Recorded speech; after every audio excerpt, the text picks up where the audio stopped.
Nytkö se on? Se on nyt. On sen aika. Nyt on sen nyt aika. On valinnan paikka. Mitäs siellä on? Häh?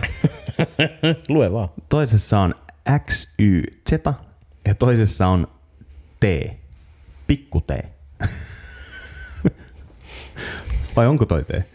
Vai onko se? On se T. Onko? On se. Se voisi olla joku japanilainen tai kiinalainen kirja. Mä väitän, että se on T, mutta se ei välttämättä ole.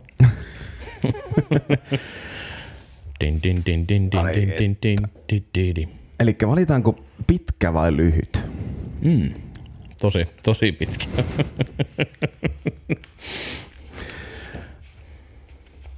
Kummassa? Mä uskon, että... Ai että. Kyllä mä otan ton T. Sä oot T. Mä otan T. Noniin. Sehän tarkoittaa siis sitä, että... Mihin mä laitan ton S. Tehdään vähän tilaa sinne. Niin. Sä otat T.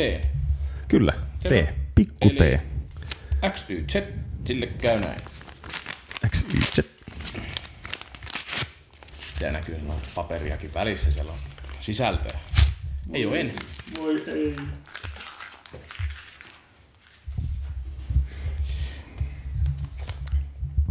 No niin, sitten.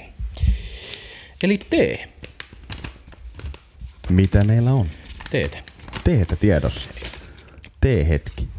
Aika. Aika. Aika.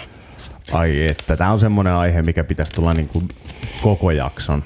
Voidaan me tehdä se. Nyt kun tästä on puhuttu, niin siitä saa puhua jatkossakin. Kyllä. Silloin kyllä. se ei ole kielletty. Kyllä. Mutta aika. Lähdetäänkö heti sille kysymykselle? Mitä on aika? Tää on hyvä kysymys. Tää on hyvä.